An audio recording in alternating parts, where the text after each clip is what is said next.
ಆದಷ್ಟು ಎಷ್ಟೋ ಜನ ಬುಕ್ಕಿಂಗ್ ಮಾಡ್ಕೊಂಡ್ಬಿಟ್ಟಿದ್ದಾರೆ. ಇಲ್ಲಿ ಒಂದು 300-400 ಜನ ಬಂದ್ಬಿಟ್ಟಿದ್ದಾರೆ. ಸೊ ಈ ರೀತಿ ಒಂದು ಆಪರ್ಚುನಿಟಿ ಮಿಸ್ ಮಾಡ್ಕೊಳ್ಬೇಡಿ. ನೀವು ಬಂದು ಬೇಗ ಬಂದು ಸೈಟ್ನ ಬುಕ್ಕಿಂಗ್ ಮಾಡ್ಕೊಂಡು ಹೋಗಿ. ನೋಡಿ ಎಷ್ಟು ಚೆನ್ನಾಗಿದೆ ಸೈಟ್ಸ್ ಎಲ್ಲ.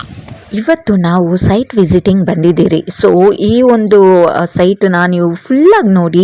ಸೊ ಇವತ್ತು ಯಾವ ರೀತಿ ಒಂದು ಪ್ರಮೋಷನ್ಸ್ ಮಾಡ್ತಿದ್ದಾರೆ ಕಂಪನಿಯವರು, ಎಷ್ಟು ಜನ ಬಂದಿದ್ದಾರೆ, ಏನೆಲ್ಲ ಪ್ರಶ್ನೆಗಳು ಕೇಳ್ತಾರೆ ಕಸ್ಟಮರು, ಅದಕ್ಕೆ ಕಂಪನಿ ಓನರ್ಸ್ ಏನೆಲ್ಲ ಆನ್ಸರ್ಸ್ ಕೊಡ್ತಾರೆ, ಯಾವ ರೀತಿ ಒಂದು ಲಾಂಚಿಂಗ್ ಮಾಡ್ತಿದ್ದಾರೆ ಅಂತ ಒಂದು ಮೀಟಿಂಗ್ ಕಂಡಕ್ಟ್ ಮಾಡಿರೋ ಅಂಥದ್ದು. ಸೊ ವಿಡಿಯೋನ ಕಂಪ್ಲೀಟಾಗಿ ಫುಲ್ಲಾಗಿ ನೋಡಿ. ಲಾಂಗ್ ವಿಡಿಯೋ ಆಗಿರುತ್ತೆ. ಸೊ ವಿಡಿಯೋನ ಫುಲ್ಲಾಗಿ ನೋಡ್ರೇ ನಿಮ್ಗೆ ಅಂಡರ್ಸ್ಟ್ಯಾಂಡ್ ಆಗೋದು. ಸೆಂಟರಲ್ಲಿ ಅರ್ಧಂಬರ್ಧಮ್ಮು ಎಲ್ಲ ನೋಡಿ ಕ್ವಶನ್ಸ್ ಕೇಳಬೇಡಿ. ನನಗೆ ನಿಮಗೆ ಫುಲ್ ವಿಡಿಯೋ ನೋಡಿಬಿಟ್ಟು ಇಷ್ಟ ಆಯಿತು ಅಂದರೆ ಬಂದು ಆದಷ್ಟು ಬೇಗ ಸೈಟ್ ಬುಕ್ಕಿಂಗ್ ಮಾಡ್ಕೊತಾ ಹೋಗಿ. ಯಾಕಂದರೆ ಇವಾಗ ಈ ಸೈಟ್ ಬುಕ್ಕಿಂಗ್ ಮಾಡ್ಕೊಂಡ್ರೆ ತುಂಬಾ ಅನುಕೂಲ ಆಗುತ್ತೆ, ಮುಂದೆ ನಮ್ಮ ಫ್ಯೂಚರ್ಗೆ ಹೆಲ್ಪ್ಫುಲ್ ಆಗುತ್ತೆ. ಇವಾಗ ಬಿಟ್ಟರೆ